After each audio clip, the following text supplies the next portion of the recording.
So we're going to do a little drawing today of how the body uses energy. For this, I'm going to have access to a couple of colored pencils, though you don't need to have that, but it helps. And a good pencil with an eraser works best. So I would pause this until you have those things. You're also going to need a blank sheet of paper. You can use a blank side of one of the pages in your notebook or just a blank piece of paper that you get from a teacher or from your notebook. And what we're going to draw today is how the body uses energy.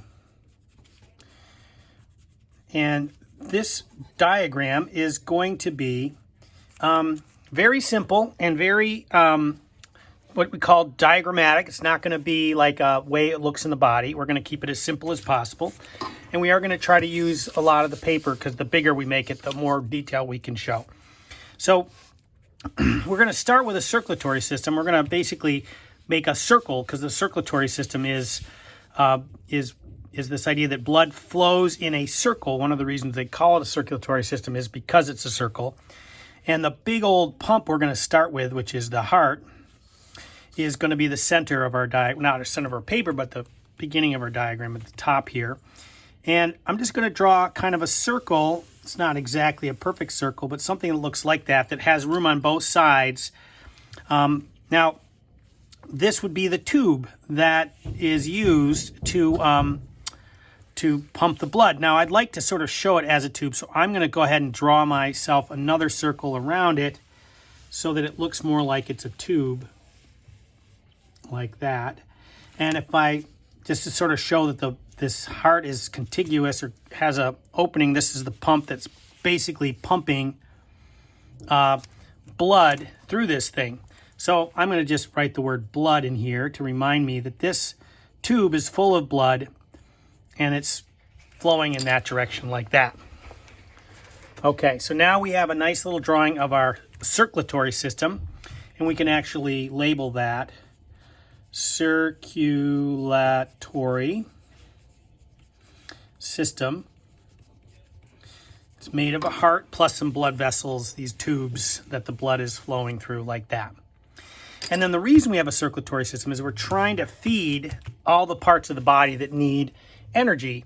And so we have that diagram of all the body parts, but we're going to sort of simplify, say basically every other part of the body that needs a little energy, we're going to just draw and represent with a little box down here like this.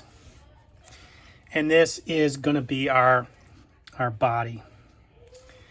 Make sure I've got this shown here. There we go.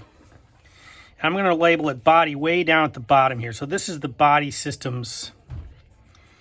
And as we know from other work we've done, body systems are all made of a tiny little unit, which we call the cell. So instead of just drawing a million little cells here, right, which I could do, all these body systems are made of cells. We're going to sort of zoom in, and we're just going to draw one big cell here. This guy is our cell, okay? And as we talked about many, many times before, there's like a little candle in each cell that's burning the energy, and it's basically burning in order to get energy. Now, in other units, we've talked about this as an organelle, which I'm going to draw like this, and it's got like a fire in it, and we call that the mitochondria, for those of you that can remember that. But the idea is this little fire needs stuff. So one of the things it needs is the little wood pieces that go into a fire, and for us, those wood pieces we've called many times glucose. So I'm going to represent them with little g's like that. So we got glucose coming into the blood, or it's in the blood rather. It's in the blood, and it's going to be dropped off at the cell and put into the fire here like that. Now, most of us know if we take a candle and we cover it up with a cup or something, that candle will go out. And why does it do that?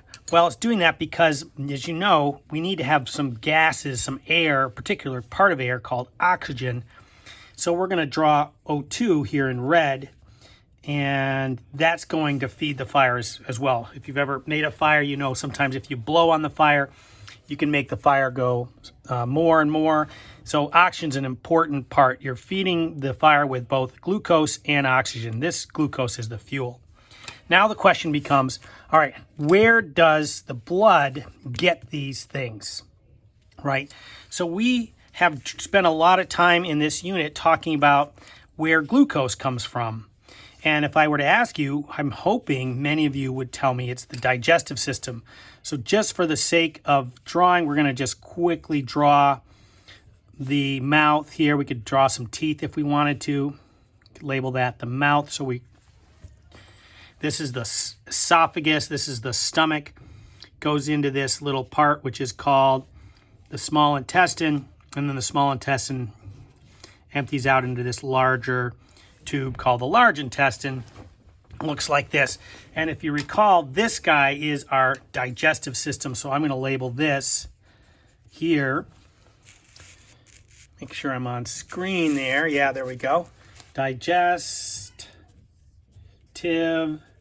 system. Digestive system. And if we remember, in the digestive system, we take a big chunk of food and it goes and we chew it up and makes it smaller a little bit. But then when we get it into the stomach, enzymes and things break it into even smaller little bits. So by the time it gets to the small intestine, that food has been what we call digested. So we call this digestion, this process of taking a big old food molecule and breaking it into smaller little parts. Now in McKenna, you recall, McKenna has a smooth small intestine with no villi, so she ends up pooping that out. But in a healthy person, there's these little things called villi, which you can remember, hopefully. And the little villi absorb the glucose molecules, capture and absorb them, and they have a bloodstream right next to them, and the blood accepts those glucose molecules. So this little dot, this little square is basically a glucose molecule. Okay, and so we got good old glucose molecules here, which I've represented with little g's. Okay, they get into the blood at this point of the digestive system, and then they get pumped around the system, and when they come next to the body, they get dropped off. Now, the next little problem we have is, okay, we've got the wood or the fuel, right, that's going to be part of this burning process down here. Now the question is, where do we get the oxygen? And so for that, you'll remember we spent a little time, not nearly as much time, basically talking about this part of our body called the lung that comes close to blood. So here's our lung, like that. And the lung, we know from our work, takes the oxygen in the air. Now remember, this is our red. We're going to we breathe in oxygen as part of the air, comes into our lung, and then the lung goes next to the oxygen, or rather next to the blood, and the blood picks up some of the oxygen like that. And that's what the lungs do, right? So the lungs breathe in, we inhale oxygen, and it goes in the lungs, it goes in the lungs, and then it goes into the blood. And this, guys, you remember, this is called our, this is going to be called our respiratory system.